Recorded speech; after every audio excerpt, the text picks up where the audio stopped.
Hello, I love the Metroidvania Castlevanias because they're all based on Castlevania Symphony of the Night, which was a lot of fun because it was the first time they took Castlevania and combined it with Super Metroid to create something much more awesome. I like the ones for Game Boy Advance and the ones for Nintendo DS, and I've been messing with the Game Boy Advance ones lately. I'm here to talk about Aria of Sorrow, which I thought I found the ultimate version, which I think I almost did. This is Definitive Edition, which is really good.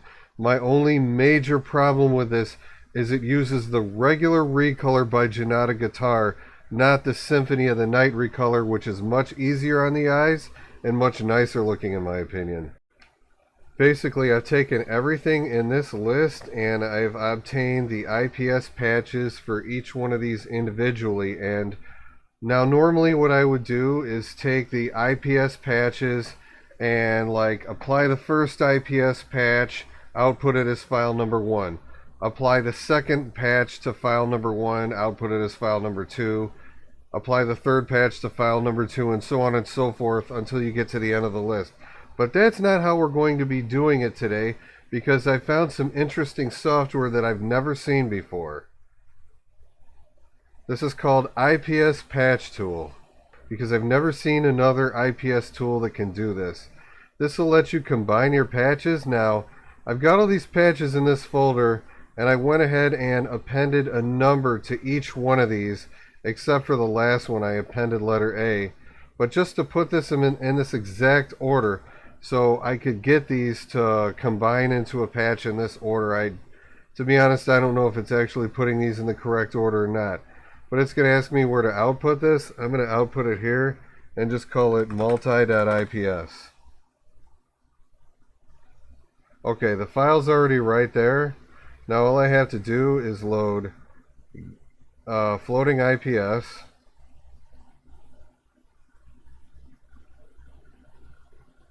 Okay, select the patch. Now select the ROM. And then just give it a ROM name. I'm going to call it AoS Multi, and it's sharing a save file because I also have Definitive Edition. I want to show you a little bit of the difference. Now this is a weird error message I get. The patch was applied but appears scrambled or malformed. So far, I haven't had any bad effects from running this with RetroArch, but I'll let you know if I do. This one here is Definitive Edition. You see how he's got his American name Soma Cruz. But I want to show you what the start of this looks like. How everything is way too light colored for me. I like things to be much darker. Now this is optional, but I opted for the original Japanese name, so I get Soma Kurusu, not Cruz. But I just want you to see how this looks right here. This looks way more beautiful than what it did just look like, I think. And that's my one and only real problem with Definitive Edition, is it just doesn't look like this. I'm waiting until I get to see the right side and then I'll close it. Here's Definitive Edition again, starting with a save room. It looks a bit different, so try to memorize how that looks. See, everything is way too white up here in my opinion.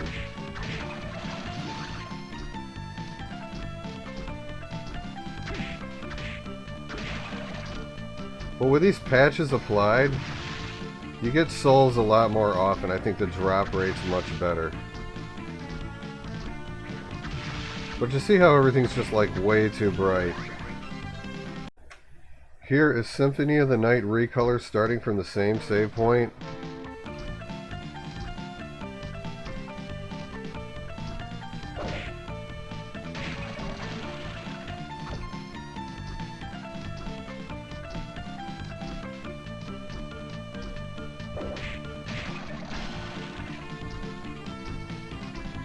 Notice how the moon is so much darker.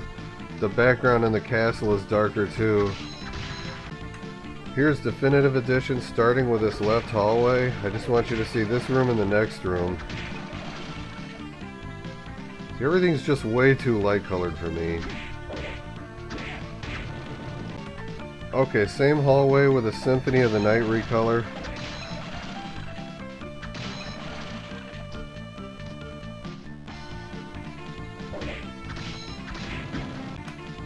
Just a quick note, in that patch list I gave you, there is one patch called MPRegen. You might actually want to take it out, and this is the reason that I took it out of mine. Just watch this after I throw this axe a couple of times. You get your mana back like almost immediately.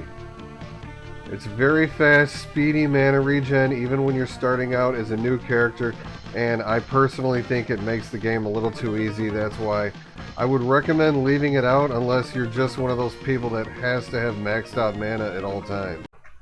Just remember to check the links in the description because it has absolutely everything I've shown you here except for the ROM itself. Thanks again for watching this video. I'll see you guys in the next one soon.